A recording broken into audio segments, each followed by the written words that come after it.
czajnikowy.pl. Jak zapewne wiecie, herbata występuje w kilku kolorach, w 6 podstawowych. Każdy na pewno widział, tam zielona, czarna i tak dalej. A co z yerba mate? Bo często yerba mate się porównuje do herbaty. No i yerba mate też ma różne kolory. Jest zielona, bardziej zielona, zieleńsza, najzieleńsza, ale jest też jedna, która nie jest zielona, czyli taka czarna, brązowa. Zależy, czego użyjemy jako kryterium oceny tego koloru, bo same liście są brązowe, takie czekoladkowe. Napar jest żółtawo-brązowy. Ogólnie nie przypomina to takiej normalnej yerba mate. Na pewno się z tym spotkaliście. To jest yerba palona, tosztada. Przy czym tutaj nie do końca można też powiedzieć, że jest to osobny rodzaj, osobny kolor, ponieważ to jest cecha, czyli ta paloność, ten kolor i ten aromat, którą nadaje się yerba mate w takiej, można by powiedzieć, postprodukcji, czyli wiecie, to jest już gotowe, ale ktoś chciałby, żeby było jeszcze gotowsze. Tak samo herbata, kiedy ma swoje 6 kolorów, one wywodzą się ze sposobu obróbki samych liści, ale herbata również może być prażona po tym, kiedy jest już gotową herbatą i to, że się ją praży, nie sprawia, że powstaje 7 kolor, czyli kolor prażony jakiś, wiecie, brązowy. Nie ma czegoś takiego. Bierze się po prostu herbatę zieloną, praży i ona wciąż jest zielona, mimo że w ogóle nie przypomina zielonej. Więc jeśli byśmy mieli zastosować herbacianą nomenklaturę do yerba mate, to tosztada, tak w sumie to jest zieloną yerba mate po prostu. Czemu się to robi? O co chodzi? Dlaczego ona w ogóle jest czarna? Można by pomyśleć jak pierwsi Europejczycy, którzy spotkali się z herbatą, że to jest w ogóle inna roślina. I z tych rzeczy jest to normalna zielona yerba mate, która przeszła palenie, ale zauważcie, że yerba mate w ogóle przechodzi palenie. Bo ciągle tak wracamy do tej herbaty, ale jest to coś, co jednak jest powszechniejszego i bardziej to znamy.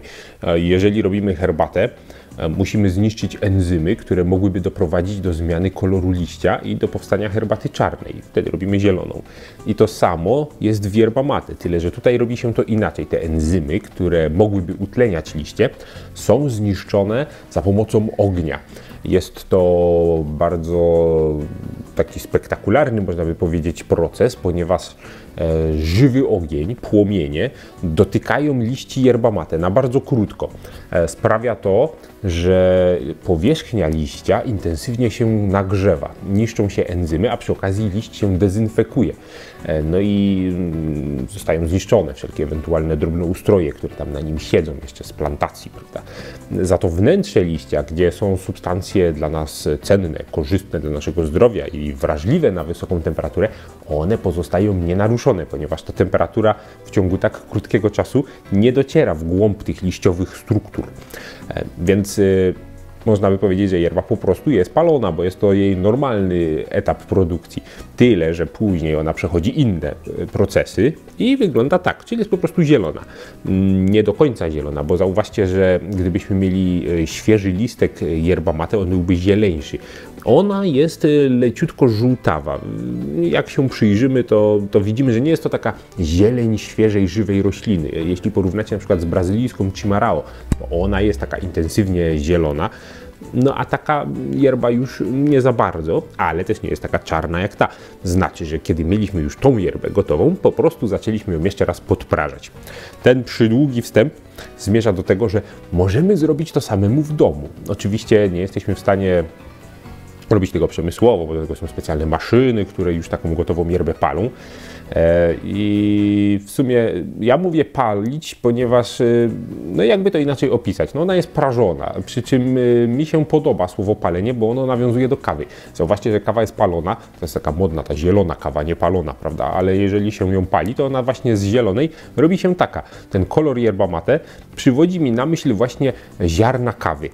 No trochę jest taki czekoladowy, kawowy, ale no jakby się oglądało świeże ziarenka kawy palone. No i właśnie podejrzewam, że jest to najbardziej trafne porównanie, więc ja ją nazywam yerba mate paloną, aczkolwiek jej nazwa to tosztada. Robi się to po to, żeby nadać yerba mate nowych walorów smakowych, ciekawszego body, fajniejszego takiego wrażenia w ustach, no i smaku, który jest niepodobny do zielonej yerba mate. jest rzeczywiście taki spieczony, o ile smak może być spieczony, wiecie, coś wyczuwamy, że coś było prażone, jest taka prażoność w tej yerba mate, ale poza tym jest nieco taka słodowa, karmelowa nawet odrobinkę, no i w zależności od tego, jak mocno ją przyprażymy, nabiera nowej goryczy, ponieważ taka już przypalona nieco, jest gorzkawa, ale w taki sposób, w jaki yerba mate oryginalnie gorzkawa nie jest.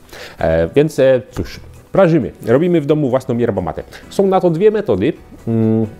Jedna z nich zakłada użycie piekarnika.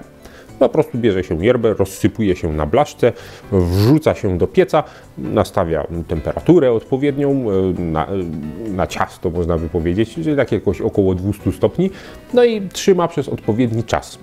Można nawet w internecie, jak już spoglądałem, znaleźć konkretne przedziały czasowe, w jakich należy trzymać yerba mate w tej temperaturze, żeby była, powiedzmy, słabo palona, mocno palona, no ale to jest zupełnie kwestia gustu. Wiecie, w praktyce macie piekarnik, w środku blacha, rozsypana yerba, macie taką wesołą łopatkę do tam jajek czy kotletów, no i to sobie tam siedzi, co jakiś czas otwieracie, przerzucacie, grzebiecie i oglądacie, jak to już wygląda. Czy ma już taki kolor jak czekolada, czy na razie wygląda to jak, powiedzmy, nie wiem, skorupka orzecha włoskiego, prawda? Zaczyna być takie brązowe, ale ciągle jeszcze nie jest to ciemny kolor.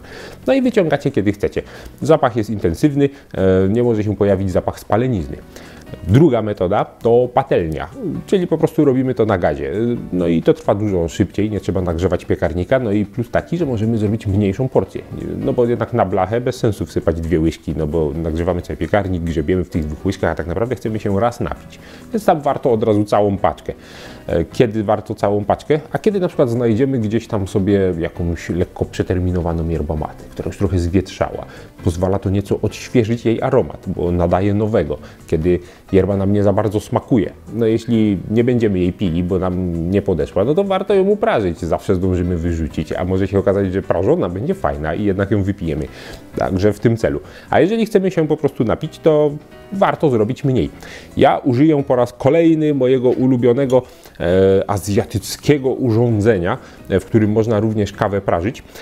Jest o tyle wygodne, że mogę sobie tym intensywnie potrząsać. Zauważcie, że właściwie patelnia to jest to samo. To jest oczywiście z ceramiki, ale idea jest dokładnie patelniowa, więc można to spokojnie zastąpić patelnią. Ja to lubię dlatego, że to ma tak zaokrąglone do góry krawędzie, dzięki czemu, kiedy nie muszę tutaj mieszać, mogę po prostu mieszać w ten sposób i te liście mi nie wypadają. To właśnie po to ma ten kształt.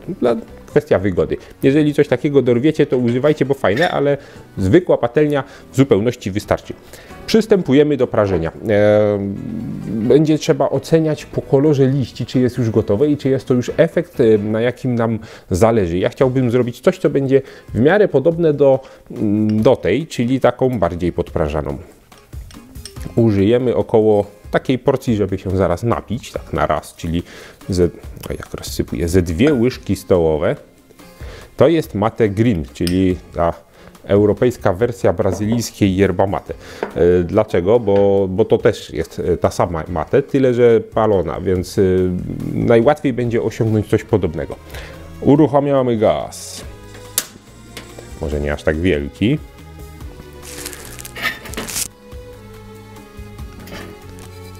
Chwilkę potrwa, aż się nagrzeje samo naczynie, ale kiedy się nagrzeje, proces palenia będzie się odbywał dość intensywnie i szybko. Pamiętajcie, żeby dobrze mieszać, no i kontrolować.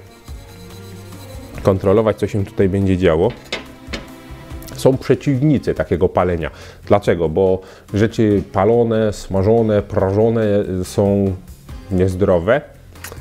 No, mniej zdrowe niż te, które nie przeszły tego procesu. No, tak samo zapytajcie, kogo chcecie. Jeżeli się tam interesujecie zdrowym trybem życia, to na przykład lepiej coś gotować niż smażyć, prawda? Albo grillowane mięso nie jest za zdrowe. Wędzone rzeczy nie są za zdrowe, bo to ogólnie wskutek palenia osadzają się tam niechciane substancje, głównie wielopierścieniowe węglowodory aromatyczne. O tym jest to tak głośno, że to jest szkodliwe. Jest to w smogu, w papierosach, w smażonym jedzeniu, w przypalonym jedzeniu, we wszystkim takim. Więc krótko mówiąc, tu też będzie, ale nie ma się co obawiać, ponieważ jest to wciąż dużo mniej niż na przykład w takiej kawie, która proces palenia przechodzi intensywnie. więc nie są to dawki, które mogłyby nam zaszkodzić. Są to takie ilości, które mamy w naszej codzienności, powiedzmy. Jak widać, dym się już zaczął unosić, teraz trzeba ostrożnie. Najmniejsze drobiny palą się pierwsze, więc to jest wciąż zielone, ale już się kopci. To znaczy, że teraz trzeba mieszać. I to jest chwila, w której można troszkę zwiększyć ogień, bo teraz już to nie stoi. Ja będę to trzymał ponad płomieniami, żeby praktycznie bez przerwy mieszać i żeby móc zaobserwować zmianę koloru. Strasznie fajna akcja. Można się pobawić w alchemika. Jakby odkrywać kamień filozoficzny. Niektóre liście się już zmieniają. Może tego nie będzie jeszcze tak bardzo teraz widać, ale kiedy przesypiemy do szklanki, specjalnie mam szklankę, żeby właśnie zobaczyć, jak będzie wyglądał napar i jak będą wyglądać liście. Jak przesypiemy tam, to na pewno będzie widać, co trzeba. Ja bardzo lubię ten zapach, ale ogólnie ktoś może wejść do domu i zapytać, czym tu było tak napalone. W każdym razie przyjemnie. Chyba przesadziłem jednak.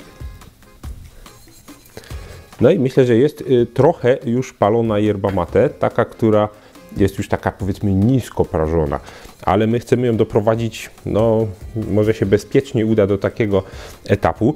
Łatwo po prostu przypalić i trzeba uważać. Niektóre liście są już serio czarne, ale niektóre jeszcze nie. Czy to już jest ten kolor? Już. Uważam, że gotowe. Uwaga. Sypujemy, wyciągamy bombiję.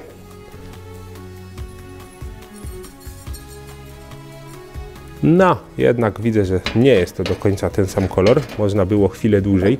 Spójrzcie, prawie to samo. No ta jest jednak trochę ciemniejsza, ale powiem wam, że no nabrałbym się, gdyby mi ktoś pokazał i powiedział, że to jest po prostu Tostada Green, to bym powiedział, no faktycznie.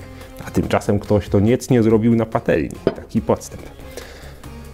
Pijemy, no muszę skosztować. Zresztą sam zapach. To jest charakterystyczny zapach tosztady. O, lubię ten dźwięk. Tak samo jest przy herbacie. Kiedy sam sobie uprażę herbatę, to właśnie kontakt z wodą powoduje takie syknięcie, bo liście są bardzo gorące. Zobaczcie, o to chodzi w tosztadzie. Napar jest niejerbowy, czyli generalnie za ciemny. Sami widzicie, przypomina to, no kawę to nie, ale na pewno nie yerbę. No, można by powiedzieć, taka czarna herbata nawet się trochę z tego robi. Czemu ja ciągle o tej kawie, bo często spotyka się też określenie, że mate tosztada przypomina nieco w aromacie zbożowe kawy. I dużo w tym jest sensu, ponieważ kawa zbożowa to tak naprawdę, no właśnie to, prażone, tyle że ziarna, zbóż, a my prażymy liście. Więc w sumie ten aromat ma prawo być bardzo podobny. No i trochę jest. Co jest jeszcze fajnego w takiej yerba mate? Ja ją polecam z mlekiem i cukrem, ponieważ zielona yerba mate nie do końca mi się podoba z mlekiem i cukrem, a ta, mając właśnie te takie prażone nutki, gdzieś tam orzeszków, karmelu, no i właśnie takiej kawy zbożowej, ona sprawia, że z mleczkiem i z cukrem powstaje nam bardzo przyjemny napój. Swoją drogą podawaliśmy wam kiedyś fajny przepis właśnie na bazie takiej yerba mate. Można wrócić w nasze czajnikowe archiwa i znaleźć. Wyobraźcie sobie, że robicie ten przepis używając yerba mate, którą sami uprażyliście. To dopiero jest impreza. Ja kosztuję i powiem wam, co o tym myślę. Na ile to przypomina oryginalną. Bardzo dobre. Wyśmienite. Ma taką kremową nutę, ale bardziej jakby w odczuciu w ustach, a nie w smaku. Nie smakuje to śmietanką czy czymś takim, ale przywodzi mi na myśl właśnie taką rozpuszczającą się w ustach bitą śmietanę. Generalnie jest dużo cięższy ten napar w odczuciu niż napar zielonej yerba mate. No i ta nuta, taka właśnie prażona, bardzo specyficzna i taka wytrawna, można by powiedzieć, taka słodowa troszeczkę, jakby się piło taki podpiwek troszeczkę, ale właśnie z bardziej roślinną nutą, z taką liściastą nutą, trochę siana, właśnie gdzieś w stronę jakiejś zbożowej kawy, no super. Nie jest to smak yerby takiej charakterystycznej, ale jest to smak, który warto poznać i i temat, nad którym warto się rozwodzić i eksperymentować. Ja widzę przed tym ogromny potencjał, nie tylko przed samą matę tosztada, ale przed własnoręcznie robioną. Bardzo jestem ciekaw, czy Wy lubicie paloną yerba mate, czy Wy praktykujecie domowe palenie yerba mate, czy Wy na przykład mieszacie paloną yerba mate z zieloną yerba mate, bo takie sugestie znalazłem, jakoby pozwala to cieszyć się kompozycją obu tych smaków i walorami obu tych yerb. Taka czarno-biała yerba, można powiedzieć. No i czy robicie różnego rodzaju przepisy na bazie tego? Krótko mówiąc, co myślicie o palonej yerba mate? Piszcie do nas, czekamy na Wasze opinie i do zobaczenia na czajnikowy.pl.